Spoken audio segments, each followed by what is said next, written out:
Hello, Peter.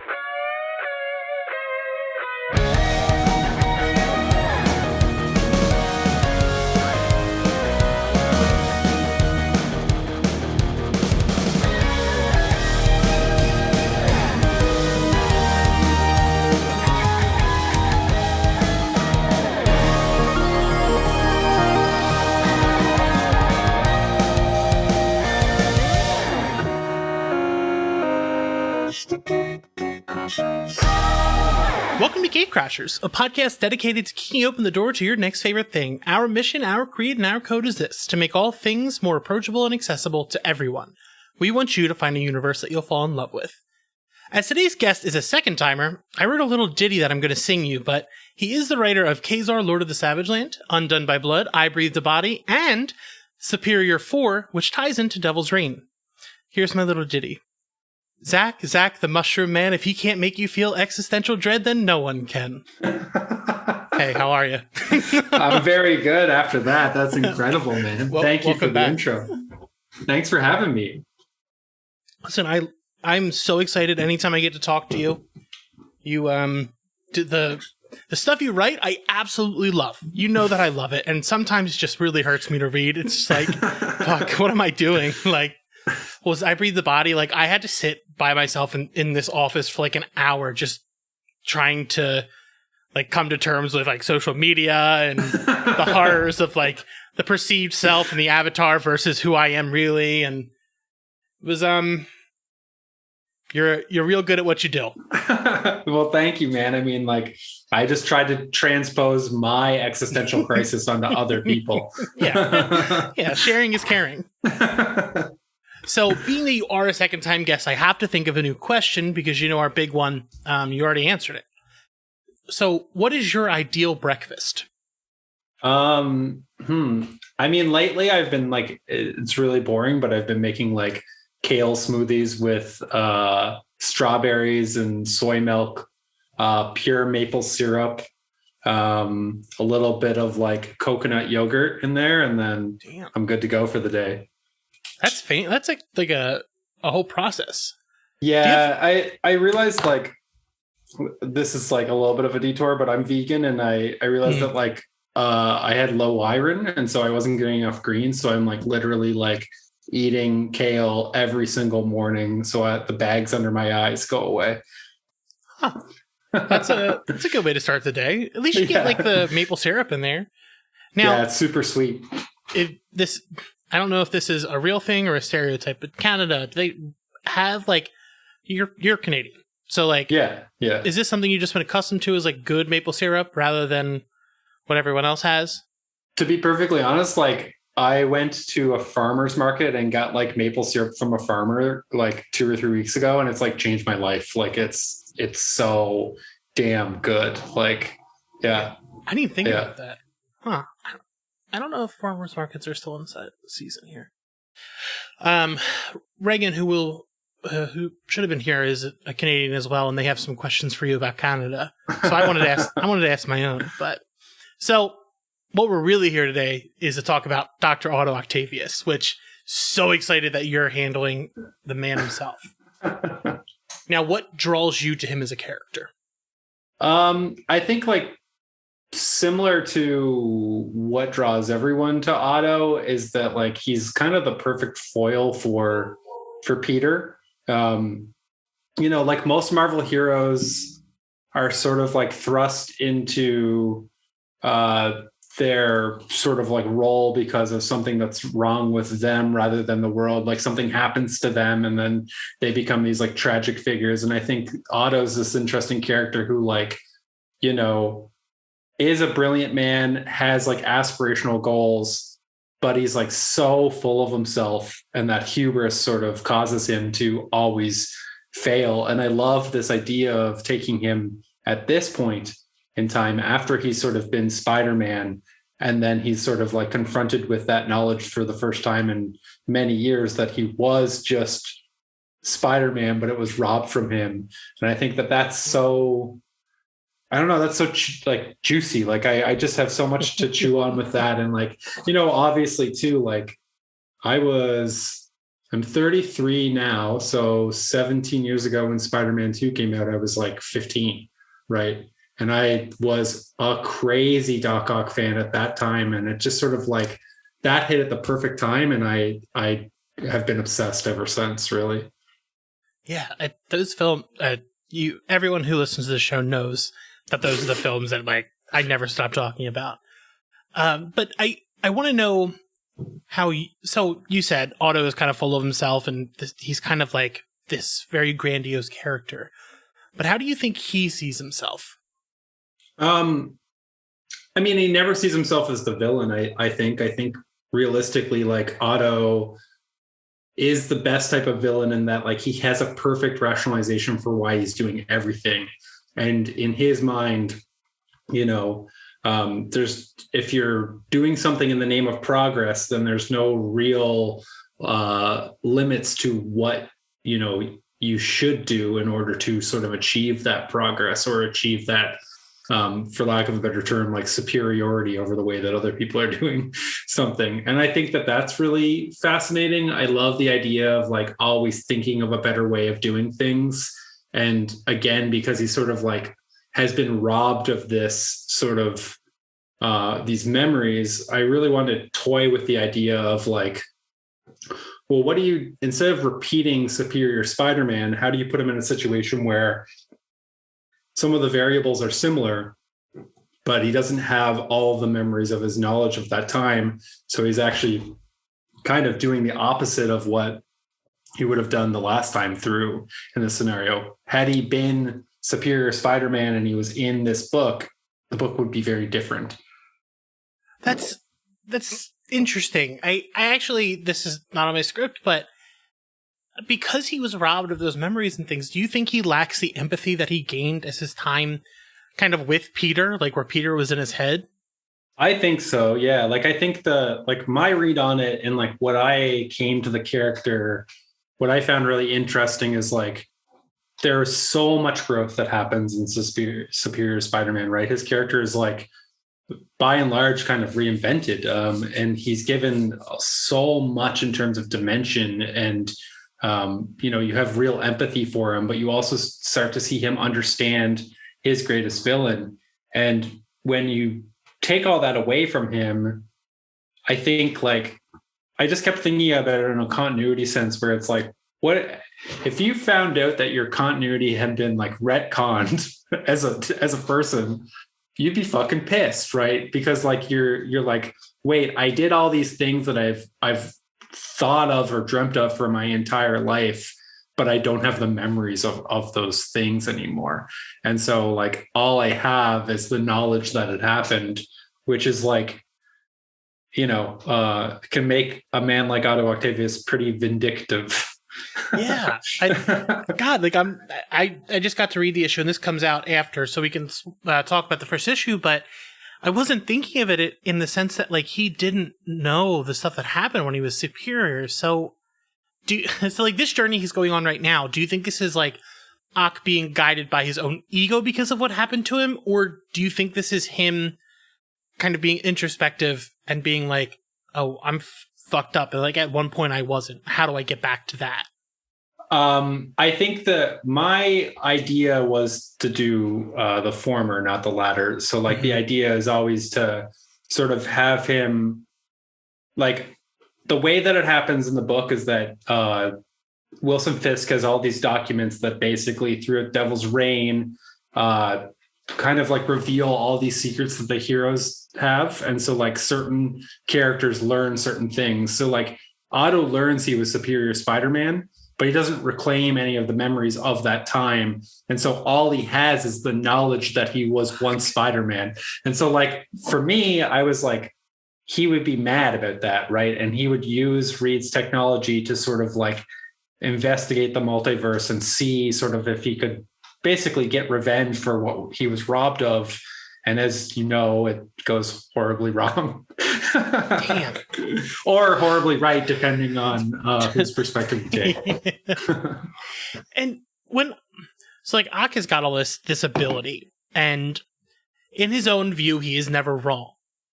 Do you think he wants to make things better, or he simply just wants to be superior to others. Like, he just has to be in a higher place.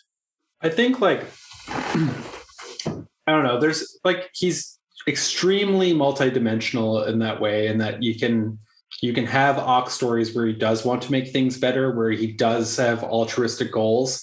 But this story, Superior 4, is very much all about him and all about satiating his ego. And then you have the 3 other Otto variants in the mix who also have their own egos and their own sort of like wants and needs, and they don't really play well together. And I thought that was also like, I kind of wanted to comment on the fact that you can be told something and feel like you understand it, but then the whole sort of like the book's journey is sort of showing Ock that he doesn't understand what it, like, just because he learned that he was Spider-Man doesn't mean he has any understanding of what that time meant for him. And it's sort of trying to get him back there. So by the end of the series, he's sort of at least got a better idea of what he's fucked up, for lack of a better term. Dude, I'm like not over this idea that like these like emotional tools that he had were taken from him. Yeah. And he doesn't know it. Like there was this other Ock and that's just out of his reach. Yeah. And see, that's the whole, yeah. That's the whole crux of the story that I wanted to tell too, is like, you know, without giving away how the first issue ends, there's sort of a collision course that's set up in a way that he's sort of like, it is a conflict from within, but externalized, where he's going to go into the multiverse and basically just systematically meet different versions of himself until his ego is satiated. But it's like completely for the wrong reasons, because he doesn't know what he was robbed of. He doesn't have the understanding that like that time gave him empathy and heroism in a way that he's not capable of right now. My entire world is blown apart right now. Like, I never thought of it through this lens. So Ock is essentially going to all these different multiverses, and he has this belief that he is a universal staple, like Iron Man or Spider-Man or things like that. When you approach this, is it from a I need to be important lens, or that I am important enough to be a staple? So like my thing was like, okay, Doc Ock gets Reed's lab.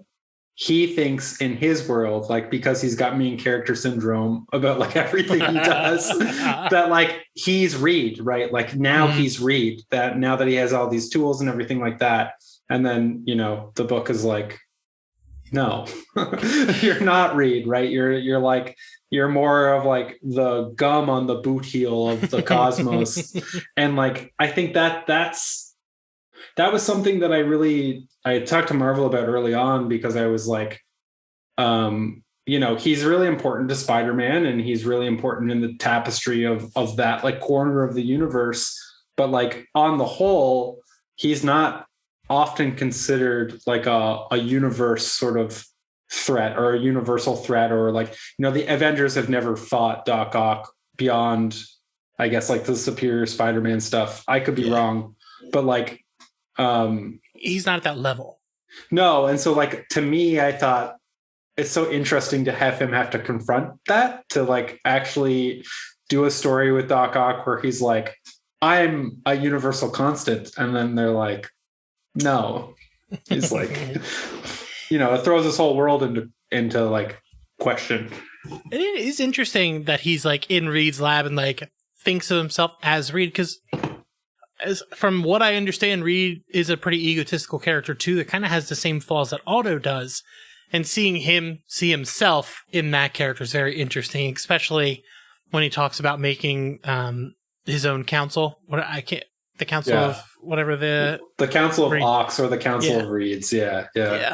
It's such an I just never see. It's interesting to see you put these two characters opposed in ideologies, so it's interesting. Yeah. Now, Ock is essentially going around collecting these different autos and taking what is theirs.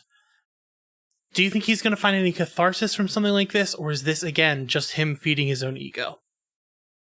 I mean, the whole point of it is to obviously like feed him some catharsis, but it's like what he's doing is short-sighted and essentially creating the multiverse. You can't hit the multiverse without the multiverse hitting back. And I thought that was a really interesting concept, that he would basically have this idea that he can exert his will on the multiverse, and there's a whole heaping world of pain that's going to come for him in the second and third issue because of that. And I think like, I don't know, I think when you meet people with big egos like that, sometimes they do lash out at other people rather than doing that like introspection, right? They hurt other people and then they're like, I dealt with that issue. And it's like, well, no, you're just an asshole.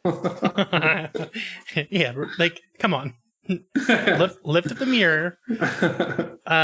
So I know you're a Spider-Man 2 fan, so like Ox tentacles, what do they call them? What do you call them? When I'm writing them, I call them tentacles, only because like if you call them arms, yeah, it gets really confusing in a script. Yeah, so his tentacles have always kind of been like a body horror element to me, especially from the Raimi movies where like there is a literal horror scene with them. Yeah. The other characters have the arms as well. Yeah. Did you have any input on what they looked like? Because they are severely unsettling. So early when I came onto the book, like I said, like this ties into the end of Devil's Reign 2. So I reached out and was like, what do these guys look like? All I have, like all I want in the world is for Hulk Ock's arms to be organic arms that grow out of his back. And I was like, I literally have no other requests other than like, can I get human like body horror arms? And they were like, why do you think we came to you with this book? And I was like, hell yeah, all right, cool. That was my exact feeling, because as soon as I opened it, I didn't realize that they were going to be Ox as well. And when I saw Hulks, I was like, oh, I want to throw up. Like, why? Yeah. Why are you like this? Ghost Rider himself, is he an interesting concept for you? Like, as a writer? I mean, like, I would love to write a sad Ghost Rider that, like, he's written in a way that is less badass, because I was like, if you think about the interesting challenge of this book is like you're taking, a character like Wolverine or a character like Ghost Rider and these like very big sort of like staples of the Marvel Universe. Then you have to filter them through Ock's voice and Ock's perspective. And so I was like, what would happen if Ock became Ghost Rider? And I was like, he'd just be really sad. Yeah, I told you before, but the first page is like, it's not the emotional weight that I was expecting when I opened a tie-in, if that makes sense. And this book doesn't feel like a tie-in at all, which I know was something you wanted to approach it as. Yeah, and like, to be perfectly honest too, like, I don't know if this is too candid, but it was like, I got approached with this and they were like, look, like this book is like, to get it to move within the raindrops of Devil's Reign would be too hard. These characters also exist in the main series and they're doing things throughout the main series. And I was given all of Chip's scripts that were written up to that point, as well as the outline. And for a little while, I had this as like a street book and I just couldn't work it. Like, I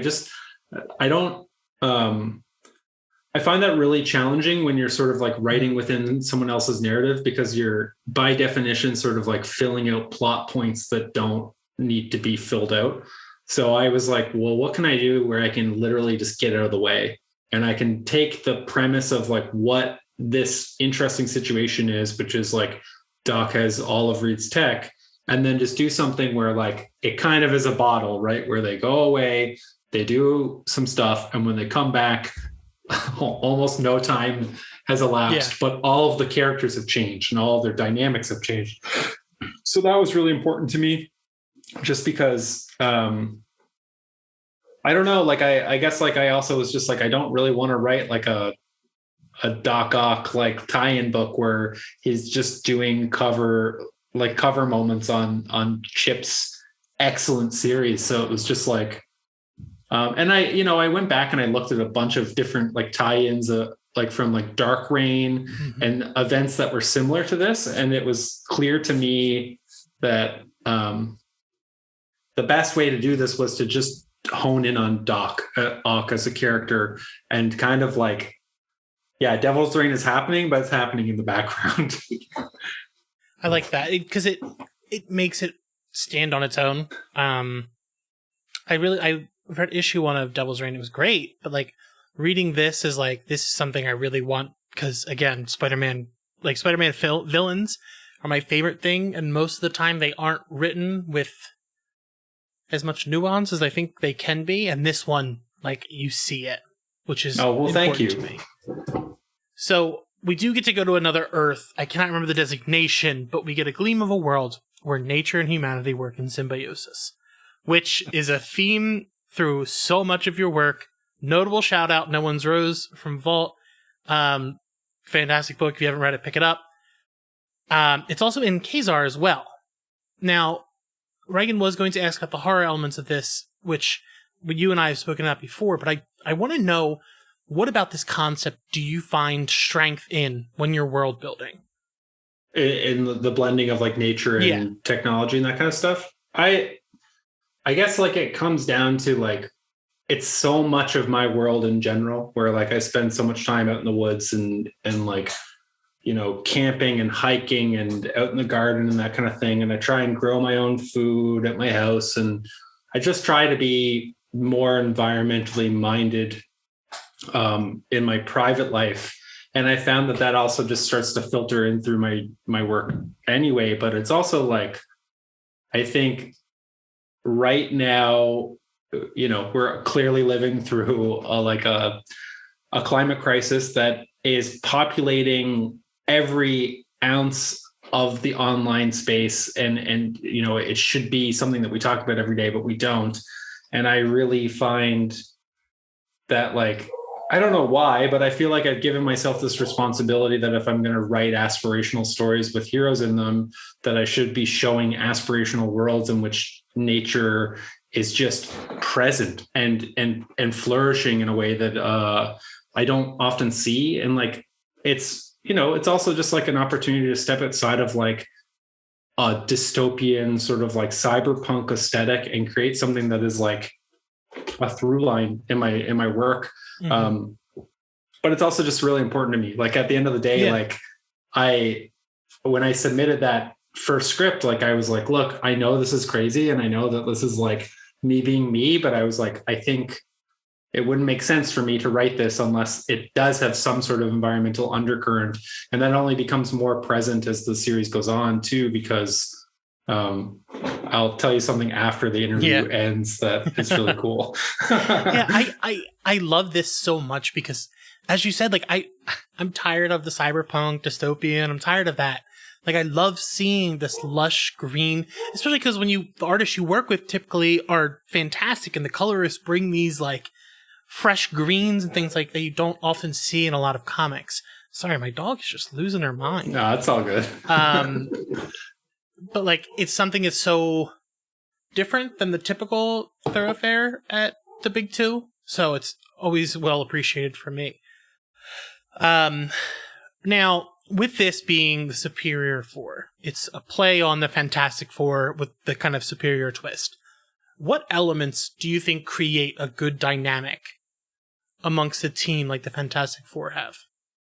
I mean, like, it's a pretty big staple at this point that you need like a smart guy, you need a big, strong, preferably sad guy. You need some sort of like, muscle, but like wild card sort of character.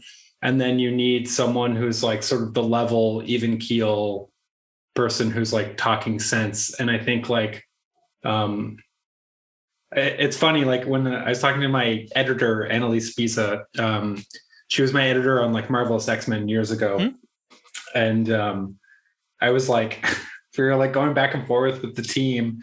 And she was like, okay, so like Doc, like 616 Ock is Reed.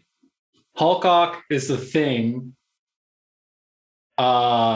She's like, Ghost Rider Ock is the Human Torch. So is Wolverine Sue Storm? And then I was like, I guess so. No, we just like laughed. But I think it's like, you know, the nice thing about the Marvel Universe is like all of these characters are such weirdos and oddballs that you can kind of put them in these situations, and based on who they are, you can kind of have this story engine where it will just keep going because their personalities are just never going to gel perfectly. And like, I was thinking about the fact that like a Marvel book in 2021 that has Wolverine, Hulk, and Ghost Rider is pretty uncommon. You know what I mean? Like, those guys don't get together very often. So the chance to write the three of them, me too. Yeah. And so like, you know, to have the three of them in a book and them all have Otto's mind in their heads is a lot of fun. I love in a that way that I Wolverine, didn't anticipate. Wolverine has little glasses too over his mask. It's such a good bit. Yeah. Now, my big final question is about Wolverine. How are you approaching your Wolverine? Like, how are you writing him as Otto? Like, what does that look like? Well, yeah, I mean, like, that's the whole question that I had to answer with all of them, right? So, like, one of the things that I did, and one of the first page is sort of like an example of this, is like, I went through and I was like, okay, what is Otto's story? Then what are these guys' story? Like, whose head is he inside, right? And so, like, with Wolverine, I was like, these guys are from as different worlds as humanly possible. But Wolverine is this essence of strength and virility that like Otto's just never tasted, right? And so it's like, imagine all of the insanity of like Superior Spider-Man, but the dial turned up to like 20 because he's like literally indestructible, and he's a killing machine who's been like bred to, or like engineered to kill. So it was like Otto in that guy's head is, you know, probably a homicidal maniac. Yeah.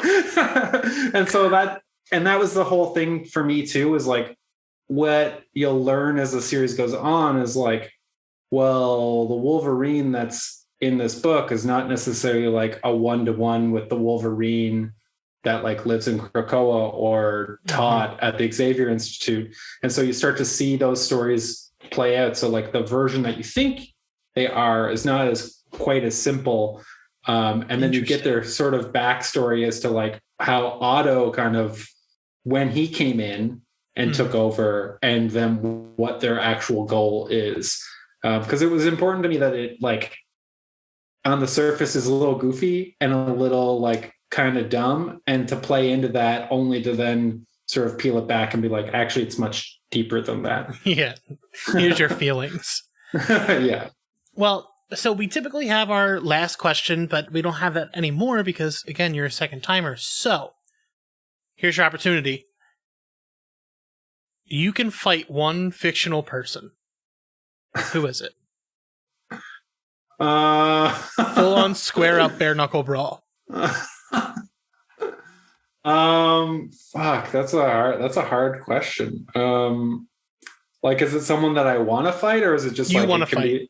Not someone who's like coming after you, unless that's you have a fictional character who's gunning for you. I want to beat the shit out of Topher Grace from Spider-Man 3. God. Or Little Goblin Jr. James Franco from Spider-Man 3. Either one for ruining my beloved trilogy. What a casting choice. Topher Grace. It just doesn't make any sense to me. Like, I was a kid then. I was like, wait, the guy from That 70s Show? Like, the nerd? What if he shows up tomorrow night? You're going to rock your world, man. I'm going to walk out of that fucking theater. Could you imagine? They're like, no. Tom Hardy, you're fucking out, brother. You're out. Topher's you're in. Back in. Yeah. Spider-Man 3 time, baby. Well, thank you for joining us. You can find the Superior 4 on shelves now. and all other Zac's work at your local comic book store, bookstore, wherever books are sold. You can find us at gatecrashers.fan and gatecrasherspod on all social media, and we're on Twitch at The Gatecrashers. We'll see you soon. It's the Gatecrashers.